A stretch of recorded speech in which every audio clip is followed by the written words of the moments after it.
नमस्कार। News times के इस बुलेटिन में आप सभी का स्वागत है। आपके साथ मैं तृप्ति विश्वकर्मा। आइए खबरों का सिलसिला आप शुरू करते हैं।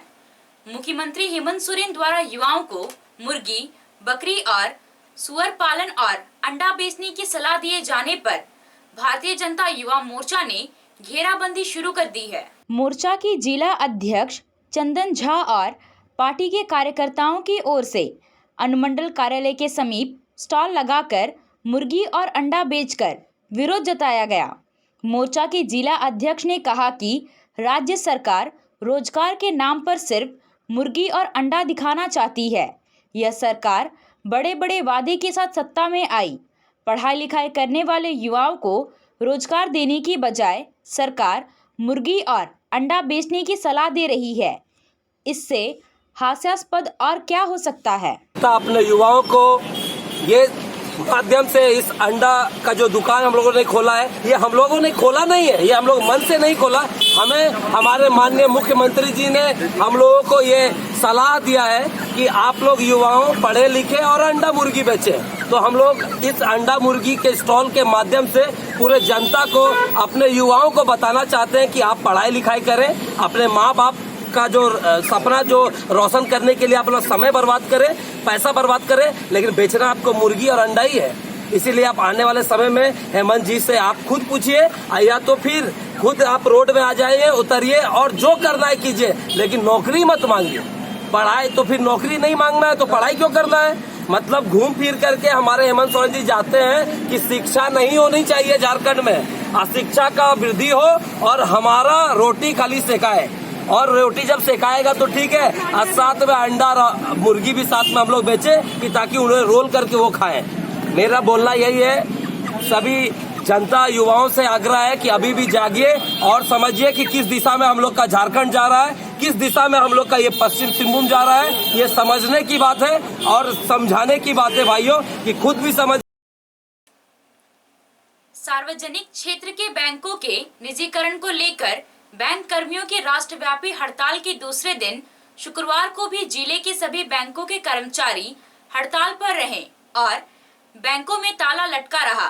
बैंक परिसर के बाहर बैनर और झंडा लेकर कर्मचारियों ने केंद्र सरकार के खिलाफ नारेबाजी की। बैंकों के निजीकरण का विरोध किया। जिले में संचालित कुल 132 शाखाओं में कामकाज बंद होने के कारण तकरीबन 1000 करोड़ का कारोबार प्रभावित हुआ है। बैंक कर्मचारियों ने आज दूसरे दिन भी शहर में जुलूस निकालकर मोदी सरकार के खिलाफ नारेबाजी की। बैंक कर्मियों का कहना है कि आरबीआई की 2006-08 की रिपोर्ट के अनुसार 1947 से 1955 के बीच 361 निजी बैंक विफल हुए, जिसके बाद जनता के पैसे को सुरक्षित रखने के लिए 1955 में एक्ट बना और इसके तहत इंपीरियल बैंक ऑफ इंडिया का राष्ट्रीयकरण किया गया। इसके बाद 1969 में 14 बैंकों का राष्ट्रीयकरण किया गया। धीरे धीरे सुदूरवर्ती क्षेत्रों में बैंकिंग सेवाएं पहुंची और उसी के साथ जन कल्याणकारी योजनाएं भी आम ग्राहकों को मुहैया कराई गई। आज बैंकों को निजी हाथों में सौंप देने से जनता का पैसा फिर से असुरक्षित हाथों में चला जाएगा। सिंहभूम की सांसद गीता कोड़ा ने संसद में झारखंड राज्य की महिलाओं और बच्चों की सुरक्षा एवं शिक्षा पर केंद्र सरकार के द्वारा चलाई जा रही योजनाओं के क्रियान्वयन पर प्रश्न उठाया। उन्होंने झारखंड सहित पश्चिमी बंगाल, तमिलनाडु, बिहार में स्वास्थ्य क्षेत्र को मजबूत एवं उन्नत बनाने के लिए राष्ट्रीय ग्रामीण स्वास्थ्य मिशन और राष्ट्रीय स्वास्थ्य मिशन के कार्यकर्ताओं के द्वारा उठाए जा रहे कदम के बारे में पूछा कि अब तक क्या उपलब्धि हासिल की गई है। उन्होंने ओमिक्रॉन से बचाव के लिए और जमशेदपुर हवाई अड्डा विस्तार करने का मामला भी उठाया।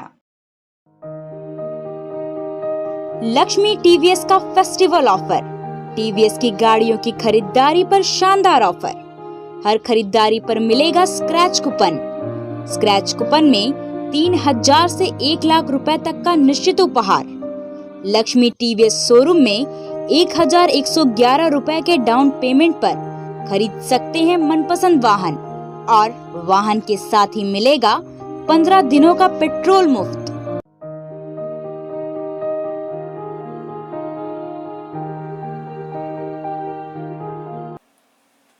झारखंड विधानसभा में शुक्रवार को अल्पसूचित प्रश्न में चाईबासा विधायक दीपक बिरुवा ने टोंटो प्रखंड के उलीबेड़ा गांव में विद्युत नहीं पहुंचने और सहियाओं को 10,000 रुपए प्रति माह मानदेय देने का मामला उठाया। विधायक ने कहा कि 74 साल बाद भी गांव में बिजली नहीं पहुंचा है।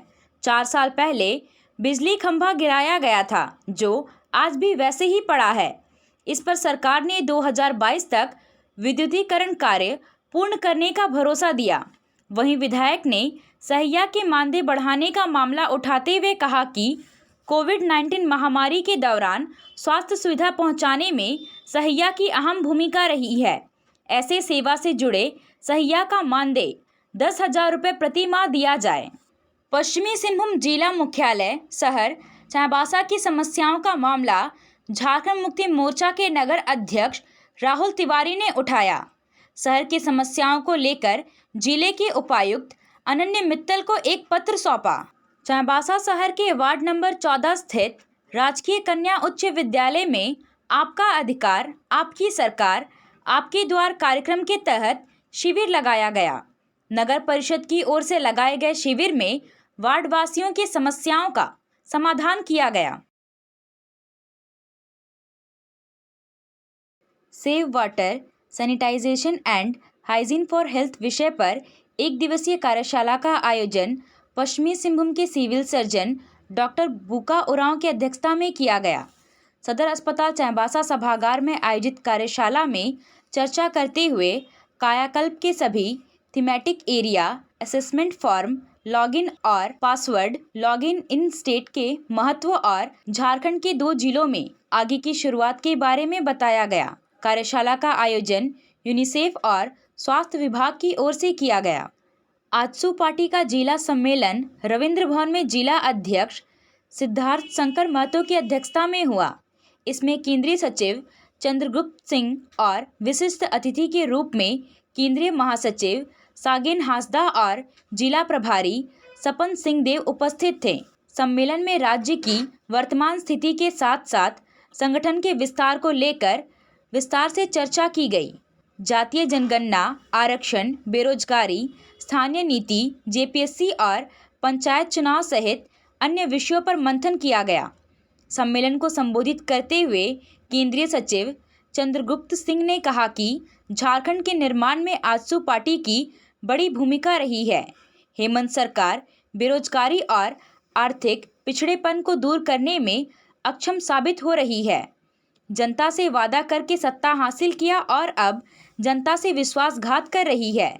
सम्मेलन के दौरान पार्टी के केंद्रीय कार्यकारी अध्यक्ष और लोहरदगा के पूर्व विधायक कमल किशोर भगत के असामयिक निधन पर 2 मिनट का मौन रखा गया। अभी के लिए बस इतना ही। कुछ और खबरों के साथ हम फिर हाजिर होंगे। तब तक न्यूज़ टाइम्स की पूरी टीम को दीजिए इजाजत। नमस्कार।